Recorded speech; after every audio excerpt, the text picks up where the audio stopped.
Some alarming, very alarming trends about the overall level of employment. And to me, I think that really threatens potentially a V-shaped recovery. What happens to the stock market? How does all that apply to you? I've got that coming up.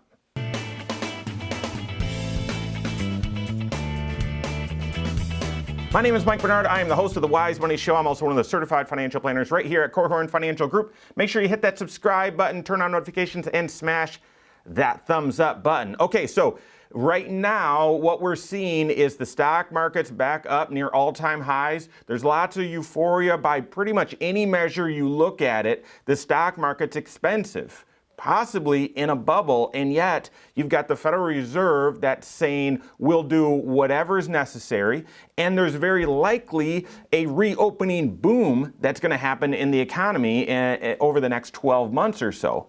But underneath the surface, the labor market is of great concern. And I'm not talking about just the overall unemployment rate, because the unemployment rate is the percentage of people that are unemployed that are actually working. So it's a measure of those who aren't working as connected to the overall labor force. Well, let's actually look at each of those, and I'm going to make it entertaining, but it is alarming data. Let's first look at the overall level of the labor force. Take a look at this chart right here. If you look, you can see, and I've actually, had the graph stretch all the way back to the 2008, the Great Recession. You can see there. Technically, even though the data doesn't show it here, technically, if you look at the weekly level, there were about 8 million jobs lost during the Great Recession back there, that gray shaded area in 2008, 2009. Now, this is just monthly data. The Fed releases this data, this nice chart, just on a monthly basis. So the weekly number shows things much worse, actually in both scenarios, by the way. But that's what happened in the Great Recession. You can see the overall labor force and it increased over the next decade, and then look at that sudden drop in 2020. Obviously, right, when we shut things down, lots of people went unemployed. The retail business, the hospitality industry, all of that went unemployed, and there was a significant drop. I mean, just on the monthly level, not the weekly. The weekly would be much worse. On the monthly level, almost 9 million jobs were lost during that time. But look at this quote-unquote V-shaped recovery we've seen. We've seen more than a V-shaped recovery in the stock market. And I mean more, because we are at all-time highs, right? But have we seen a V-shaped recovery in unemployment? No, we haven't. The stock market's a leading indicator. Labor is actually a lagging indicator. It doesn't even happen in real time. It's lagging. Companies have to have confidence before they hire, right? And so they have to have seen a drop before they start letting people go. And so the fact that things haven't recovered, you might say, well, they're still recovering. No, guys, it's plateaued since July. Look at those numbers. Let me say that differently. The overall number of people that are working here in the United States, now that we're in second wave and more restrictions and lockdowns are happening, we are at the same overall employment levels as we saw back in the summer when things were just reopening. It hasn't gone back up. Things have obviously gone back up in response to PPP and in response to the economy sort of reopening back from the complete shutdown in March. But guys, it has completely plateaued. And for those of you that are crunching numbers, yeah, if on a monthly level we lost 9 million employees, we've only made back about 5 million.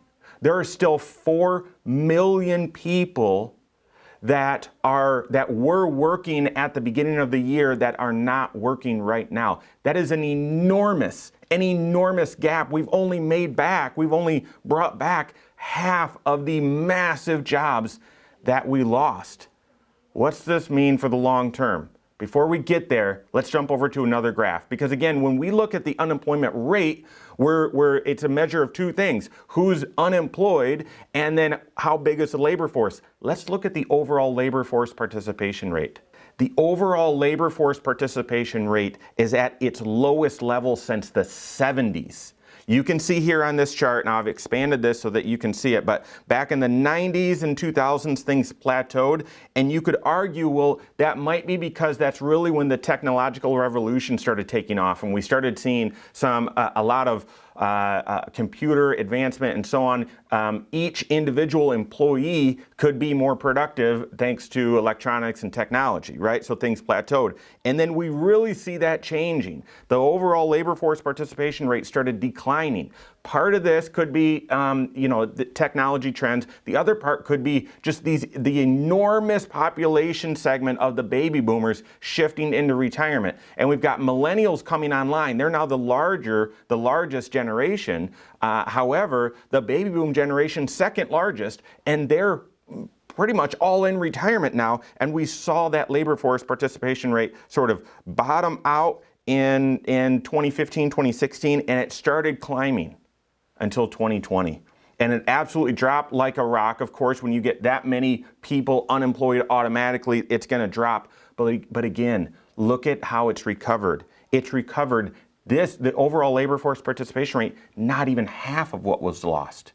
Not even half. So even though the overall labor participation, the full number of folks in the labor force has come back about half, the participation rate hasn't even come back half. All right, let's put these two things together. Obviously, you can tell by the tone of my voice, this is not good news. This is actually very, very alarming, because if you don't look at these details and you just look at the headlines and you just look at Wall Street, you would say things are great and the economy's just got to reopen and we've got vaccines. The first person in the UK took a vaccine yesterday that was not in a trial. And so this is all good news and should mean, yeah, we're optimistic about the future. I'm actually very, very concerned. There's the overall, and this is sort of geek speak, but if you were to look at one indicator of the future economic activity, it's personal consumption. It's basically how much people are consuming, and their consumption is very much tied to the overall labor force participation rate, the overall unemployment rate, how many people are actually working. And you can see we're still at disastrous levels. And what concerns me, this could get better, and I would expect it would over maybe the years to come, but I don't think months to come, because we are going into a very hard winter where I don't think there's going to be an employment boom, in my opinion. Couple that with the retirement boom, where more and more people that are close to retirement are taking that leap, taking that big step. I think we could have a very, very challenging road for employment numbers ahead. And I feel like that could make things very, very challenging for the economy to sustain a big, big, significant rebound, and the stock market the same. So how do you apply this to you? I've got two very, very specific action items. Number one is the stock market is riding high. There are a lot of things to be optimistic about, and they've got that money printing backstop of the Fed. However, this is another indication that the stock market has a ton of risk right now.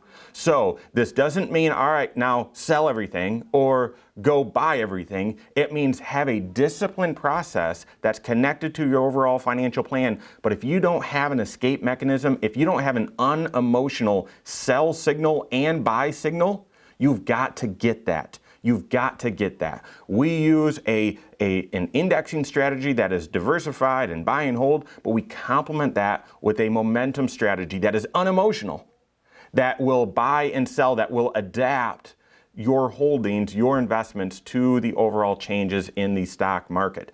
It's possible with this. The stock market is expecting everything's going to be sunshine, birds chirping, everything is going to be perfect, and yet the labor market, the labor force, is showing that things are far from perfect. So make sure you've got that strategy. The second thing, you've got to make sure your overall financial house is in order. Now is not the time. I know we're seeing a great boom right now. We are. If you're trying to buy a house, if you're trying to buy Christmas presents, my goodness. I mean, lots of things there's panic buying happening. If you're trying to invest, you need to be careful. Don't spend through your emergency fund. Make sure your emergency fund is fully funded. Make sure you're using a budget and a 3-bank account system to make sure you're tracking every dollar. Make sure that you're overall declining your debt level. With interest rates low, don't fall into the trap of cheap money and get yourself overextended. Make sure that you've got your financial house in order. That's one of the roles of your CFP to help you with that. So work with your CFP on that and making sure you've got the right investment approach. If you don't have a CFP on your team, you can always call one on my team. Find us online, Korhorn.com, that's Korhorn with a K, or wisemoneyshow.com, or like I said, give us a call, 574-247-5898. All right, there you have it. Go out and take your next wise step in your financial life.